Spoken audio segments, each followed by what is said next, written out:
Hello and welcome to Books of Blood. My name is John, and today I've got something a little bit different to do, or for you guys, alright? So I don't really have anything to do today. I don't have a review video to put up. I'm still reading I've got two books I'm reading now, one of which I do have to review. I can't really think of a top 5 to do right now, even though I have been requested to do a part 2 for my top 5 major douchebags in horror movies, so I will do that eventually, alright? Anyway, I was talking to my friend Nikki over at Dark Between Pages, and I said, I've got an idea. So I ran the idea by her. She said, it sounds great. And at first I thought, this is going to be a little bit too long, and I'm not going to do it. But then I thought, you know what? I'm going to do it and see how it goes, okay? So, what I've got here is a book. It is Can You Survive the Zombie Apocalypse? Alright? This is one of those find your own adventure books. So what I thought I would do is I would read a chapter. And at the end of the chapter, there are, of course, choices that you can make. For the first chapter, there are 3. All right? So after I read the chapter, down in the description below, I'm going to give you the choices. And then I'll put, if you decide on this choice, put 1 in the comments. If you decide on this one, put 2. This one, put 3. After about a day or so, 24 hours, give or take, I'm going to look at the comments and I'm going to count up the votes on which one you chose. So whichever one gets the most votes, when I come back to make another video, that's the one that I'm going to choose and read from. And we're going to keep on going until we either die, get eaten by zombies, or until we get through this and we survive. All right? It's that simple. Now, my only rule is this. If you have read this book and you're good at memorizing stuff, you know the outcome of things, do not give it away down below in the comments. Please don't do that, because I will delete your comment. That's fair enough, I think, okay? I want us to have fun. I want us to enjoy this. So if somebody comes along and spoils it, that's not enjoying it, okay? The other thing is, well, you know what? I think that's the other thing. Also, don't try to over-explain why you chose. Just choose, okay? You know, you could just say, I choose number 1 because seems like a good idea. Or I choose number 2 because that's what I would do, or something like that, okay? Anyway, that being said, I'm going to get underway here, and I'm going to read the first chapter. It's a little bit long. It's about 8 pages, I think, all things considered. I will try to read this as clearly and concisely, or as clearly as possible, enunciate and all that stuff. I'm from the South, and a lot of times Southerners get the reputation of not enunciating. I don't want to be like that. I like to enunciate. Anyway, here we go. It begins. Will this ever end? These Monday morning meetings always run long. Every damn time. God, in the history of man, has a morning meeting ever not run long? As usual, you overslept, missed the subway, and arrived 10 minutes late to work, so you missed the Krispy Kremes and one of the good chairs. Now you're stuck in a tiny little plastic thing. You're pretty sure you can hear bending underneath your weight. Or maybe that's the sound of your stomach aching for a donut. Your head's still hurting from Saturday night. Can't drink like you used to. College days. Drink, puke, sleep, drink, puke, sleep, drink, puke, sleep. Watch some basketball, drink, puke, sleep, rinse, repeat. Graduate 3 semesters late. Good times. But you're a grown man now. An adult stuck in a miserable Monday morning meeting with no Krispy Kreme. All you can think about is 5 o'clock and getting home. Being enveloped by your well-worn but pretty darn comfortable, if you don't say so yourself, Craigslist couch. Ordering some Chinese, sweet and sour chicken sauce on the side, fried rice, an egg roll, watching some Seinfeld. Good stuff. Oh yes, to be home. You pull out your phone. 10:40 a.m. Sigh, 7 more hours to... Suddenly, violently, Angela, the cute brunette receptionist, bursts through a set of double doors and explodes into the conference room. Everyone turns, someone giggles, confused looks all around.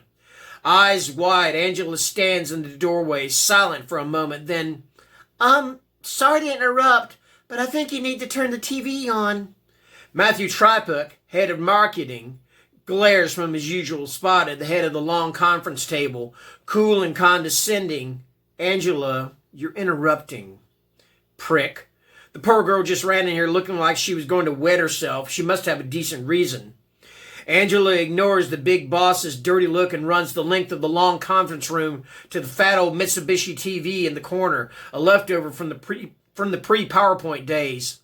The oversized TV sits on a banged-up TV cart. You're pretty sure your middle school had the same one.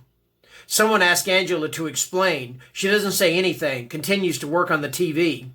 A woman at the end of the table, you recognize her from around the office but don't know her name, gets up and hurries out of the conference room. A few people follow her, headed for their computers to check CNN.com or MSNBC.com or whatever their news site of choice is. You think terrorist. So does everyone else, most likely. You picture the word, terrorist, bouncing around their collective coffee-fueled brains, along with images of explosions, crumbling buildings, and out-of-control beards. The TV hums to life. One of the local news guys sits at a desk. "Again, we don't want to alarm you unnecessarily, but our early reports say these patients are exhibiting bizarre, radical, and even violent behavior." The broadcast cuts to an aerial view of Mount Sinai Hospital. You know Mount Sinai is about 20 blocks north and a few avenues east from your office. Went there a few years back when you had a hangnail that got infected, and your mom convinced you that you were about 2 days away from needing full hand and possible arm amputation. Now a shot from the ground. A pretty blonde reporter, clearly not ready to be on live TV.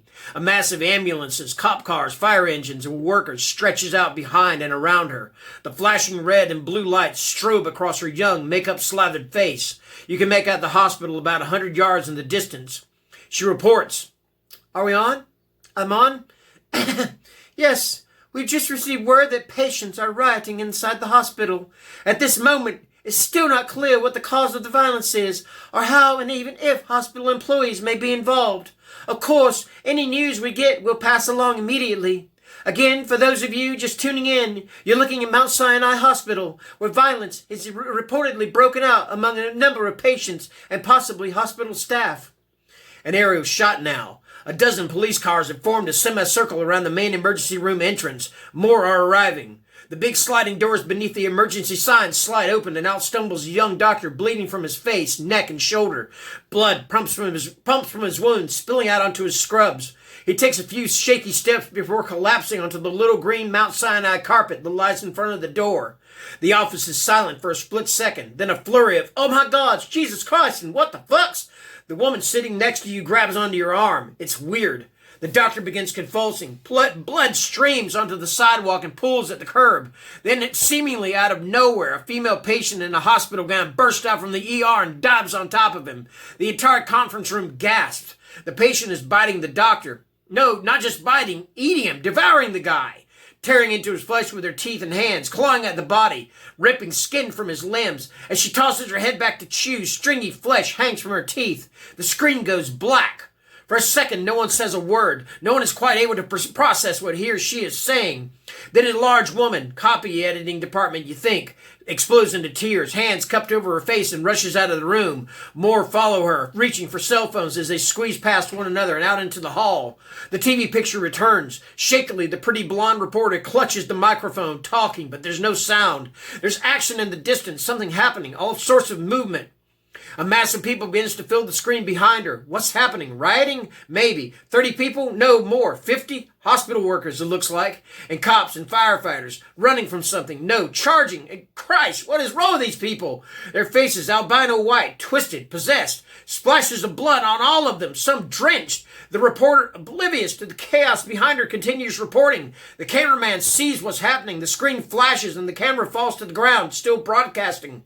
All you see now is feet. Some shuffling, some running, then suddenly a sickening close-up of the reporter's twisted face and neck as she hits the cement. Someone pounces on her. That pretty blonde hair is torn from her scalp.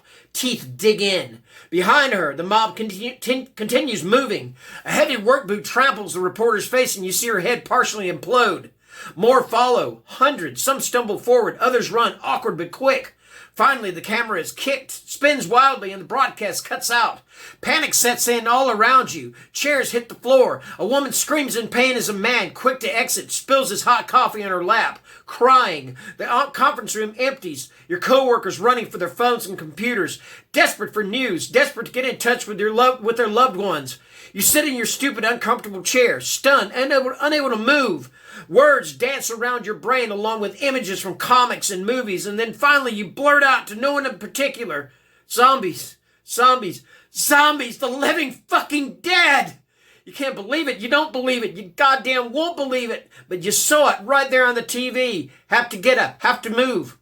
You don't trust your legs to hold your body if you stand. For a lone moment, you just sit there, still. Sweat gathers on your brow. A drop crawls down your forehead and along your cheek.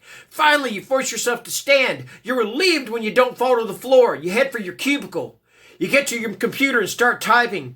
Hands are shaking. You're hitting all the wrong keys. You feel weak. Realize you're not breathing. You might remind yourself, breathe. You sit down, breathe in and out, calm yourself. You bring up dredgereport.com. You see the red siren, never a good sign. Above in giant letters is the headline. A number of zombies take Manhattan. A number of smaller links sit below. Walking Dead, Running Dead, avian bird flu in New York City, developing. 911 reporting claims of the dead returning to life. Huge horror hoax, Manhattan under siege, developing. Jesus Christ, you have to get the hell out of Manhattan ASAP. You jog to the elevators. The hallway is packed. After the fourth or fifth time, the doors open to a full car. You say, fuck it. You'll hoof it. You're on the 15th floor. The stairs aren't much better. Dozens of people running down. Someone trips, catches himself, and smacks face first into the wall. He's knocked out cold. You and the others step above him as you continue your descent. The fire alarm screams, impossibly loud, along with flashing white lights. Someone open the emergency doors. You take the stairs two at a time, going over it all in your head, trying to figure out where to go when you hit the street. $1,000,000 question. You finally get to the ground floor. Co-workers fled past you on the revolving doors. Didn't know they could spin that fast. You nearly lose a hand. Pull it back just in time. You and two other guys squeeze into one slot, you being the meat in that sandwich, and a split second later, you're spit out onto 84th Street on the west side.